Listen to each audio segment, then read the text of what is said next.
So he lived in a house with no running water at all, no working toilet, and walls smeared with blood and satanic symbols. His name was Pazuzu, after a Mesopotamian demon of plague and famine, and he buried it in his backyard. So this is the story of John Alexander Lawson, who legally changed his name to Pazuzu, a man who transformed his own home into a living shrine to chaos and decay. Now guys, this actually did happen, and it happened in North Carolina, in the suburbs, and by the time the cops finally looked beneath the surface, it was already too late. So let's see the scene. So Clemmons, North Carolina, just outside of Winston-Salem. Quiet, middle class, the kind of place where people say nothing like this could ever happen here. But at 2749 Knobill Drive, something was deeply, deeply wrong. Neighbors had been whispering for years and years. The house, it stank like something dead. There was strange screams at night, and sometimes laughter, and sometimes even howling. I mean, people came and people went at all hours of the night. Druggies, drifters, people with no shoes, no shirts, and nothing left to lose. And then inside the house, kind of the same story, right? There was no functioning plumbing. Garbage was piled waist high. The walls were covered in pentagrams and phrases in blood and in feces, and bizarre symbols that nobody at the time could recognize. So on top of that, they found animal carcasses in the bathtub, rotting meat on paper plates, and one room was painted entirely black and filled with candles and bones. Now, it wasn't a home. It was a necrotic echo chamber, per se, a haunted thing wearing the skin of a house. So, born John Alexander Lawson in 1978, he grew up with a mother who, according to some reports, excused everything. She said he was just misunderstood. But by the time he was a teen, Lawson had already embraced darkness. He was self-harming, torturing animals, drinking heavily, and surrounding himself with lost souls. So he didn't just play at being a Satanist at all, he actually fully embodied it. He filed his teeth into points and he stopped bathing.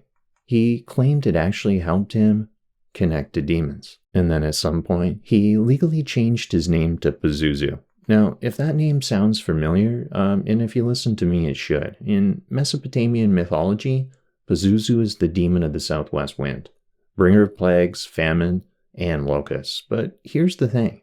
Pazuzu was also considered a protector from other demons. So was this man trying to be evil or protect others from it?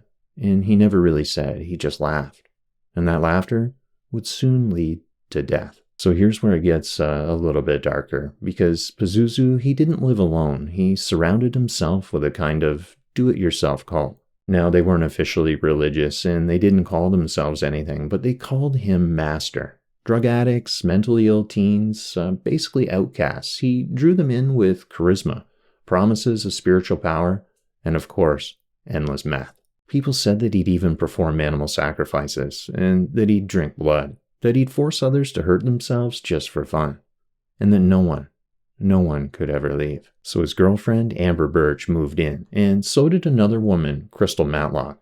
And as the months passed, the house grew darker, louder, and more decayed. But nobody did anything at all, because that's what evil counts on. Pure silence. So in 2009, Pazuzu was arrested for accessory in the shooting death of a man named Joseph Chandler. They claimed it wasn't murder. It was suicidal assistance. Pazuzu said Chandler asked to be killed, but the body was found half naked in a park, partially decomposed. So he ended up getting probation. No prison time at all, just basically a slap on the wrist. And the house on Nob Hill? It kept breathing. It kept bleeding. And it wasn't done. So fast forward to 2014, and this crazy tip comes in. Someone says their body's buried in Pazuzu's backyard. So the police show up with shovels, dogs, hazmat suits, and well, they start digging. And what they find is human remains, and lots of them. Multiple bodies, bones, shallow graves. So the backyard was a graveyard, and only no one had been allowed to grieve yet. But you know what's even crazier is people still didn't believe it. Because how could something that evil live that close?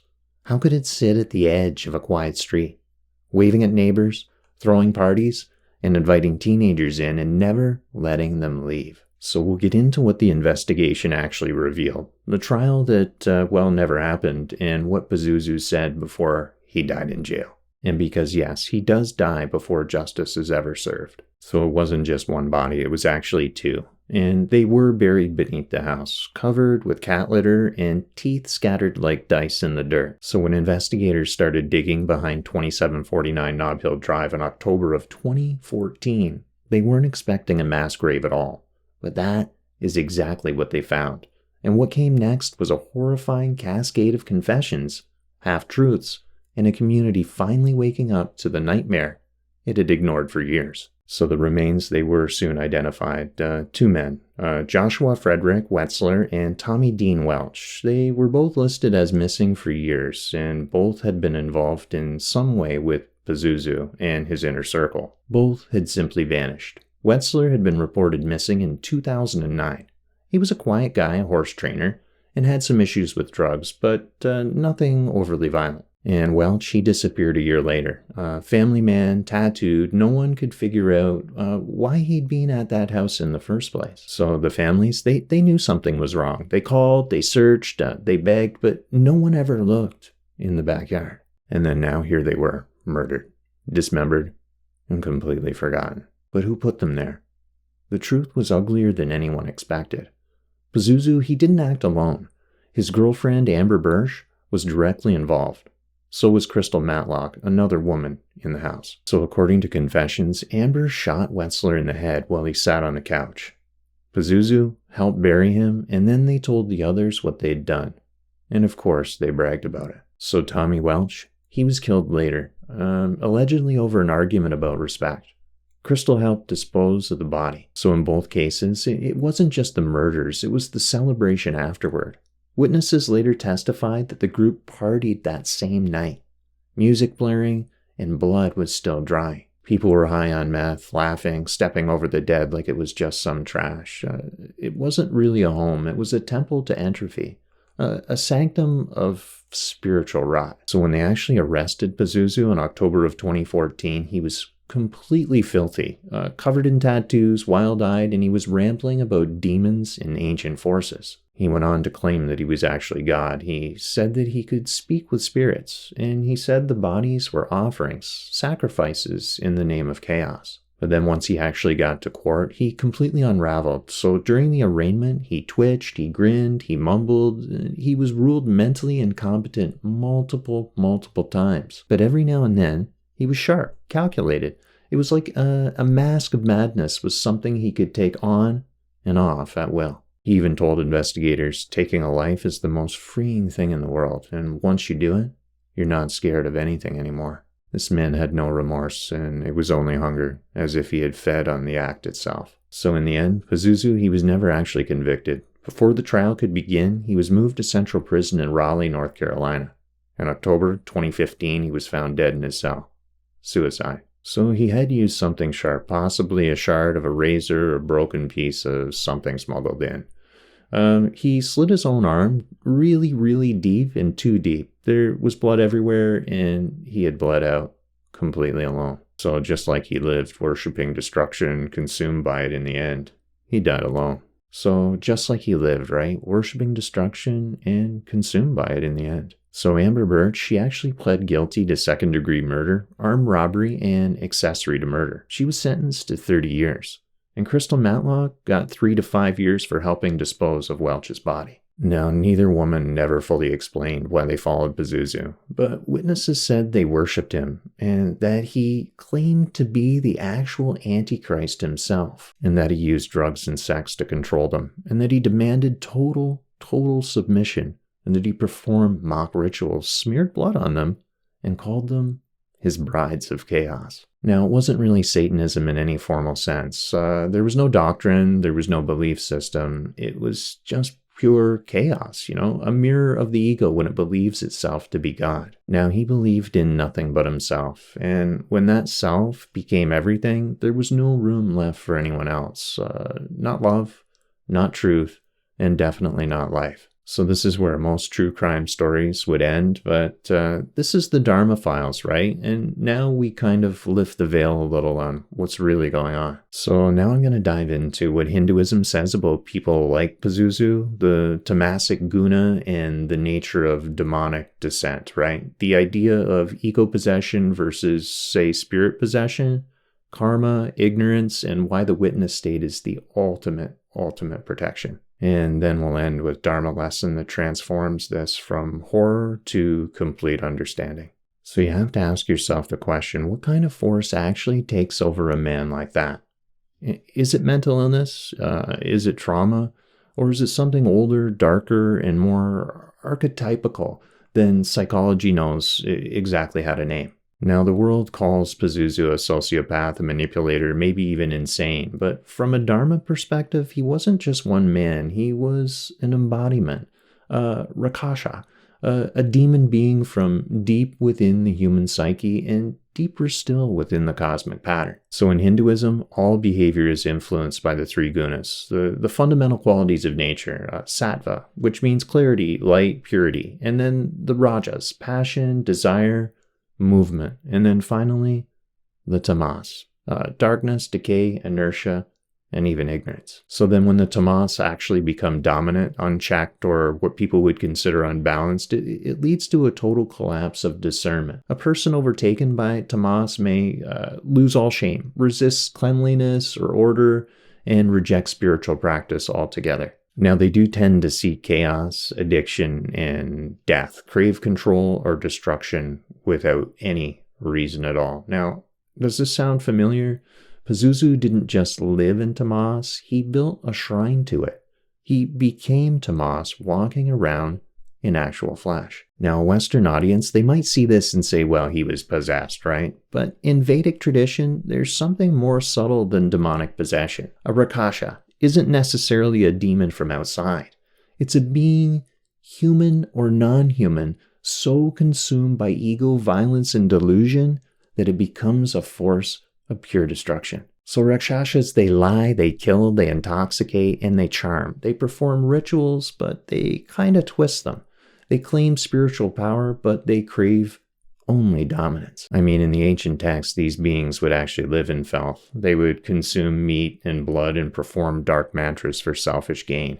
They would even attack sages, women, children, disrupt yajanas, sacred rituals within laughter, and then mock them and mock them and mock them. Now, Pazuzu follows this pattern perfectly. He wasn't a Satanist in the theological sense. He didn't need a religion. He worshipped the self, the small self, the false I. And that, in Vedanta, is the root of all delusion. Now, there is this profound truth in Advaita Vedanta. The mind creates the world, but the ego pretends to be its ruler. Now, in this teaching, possession doesn't require a spirit. It simply means you are no longer the witness, you are no longer aware. You are now owned by your habits, addictions, thoughts, traumas, and even desires. You are then basically possessed by the imagined self, and it's making all of your decisions for you. So when Pazuzu filed his teeth into fangs, and when he stopped bathing, he said he needed filth to feel divine. And when he laughed at murder and called it freedom, he wasn't really channeling a spirit. He was channeling ego in its most tamasic form. Now, let's be super clear here. This isn't a denial of mental health realities. Pazuzu very likely suffered from clinical disorders on many magnitudes. But Dharma, it doesn't separate the spiritual from the psychological. It asks, what happens when you reject all responsibility, all reflection, and all restraint for just long enough? Now, you don't actually just get sick. You get inversion. It's an upside-down soul wearing the costume of, let's say, power. What Western psychology calls psychopathy, Dharma sometimes calls asuric nature, a being whose soul has become obscured by ignorance. And it even goes lifetimes deep. So was this guy always evil? No one is born evil in Dharma, but everyone is actually born into karma.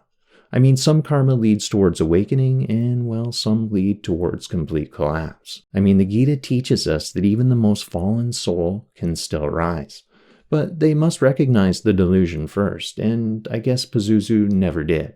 He stared into the void and built a literal house there. And then when you believe you are the darkness, not that it lives in you, but that it is you, then you've made yourself a complete vessel. And not for good, and not for truth, but for entropy. If you stare into the abyss long enough, Nietzsche said, the abyss, well, it stares right back at you. Now, if you stare into the abyss long enough, Nietzsche said, the abyss, well, it will stare right back. And in Dharma, we'd say you are what you identify with. And if you forget you're the witness, the abyss isn't just staring back.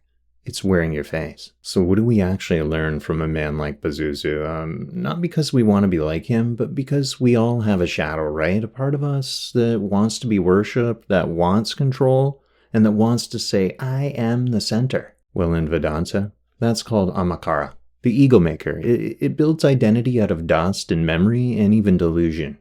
And when it's not kept in check, it becomes the default ruler of your life. So Pazuzu, he wasn't just evil. He was uninterrupted ego flowing, unchecked by awareness. He was untethered by love and unstopped by truth. He didn't fall from grace. He walked away from it, laughing.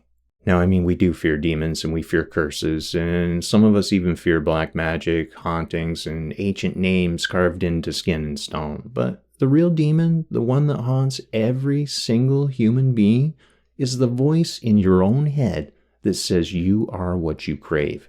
You are your thoughts, and you are your pain. You are the body. You are separate. You are right. And when you believe that voice, you're already possessed. Not by Pazuzu and not by Satan, but by your false self. So the Gita itself doesn't say destroy the ego. It says transcend it through awareness. Krishna tells Arjuna the mind is your best friend, or, well, your worst enemy.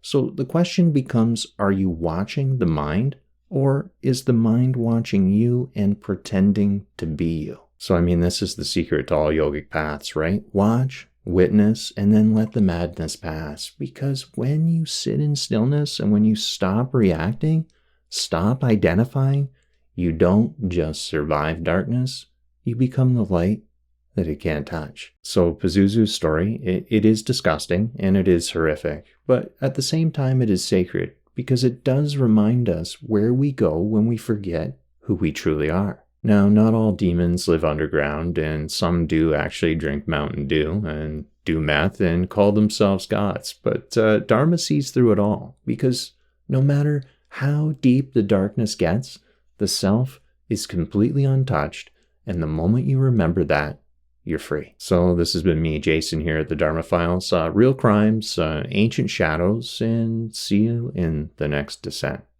Namaste.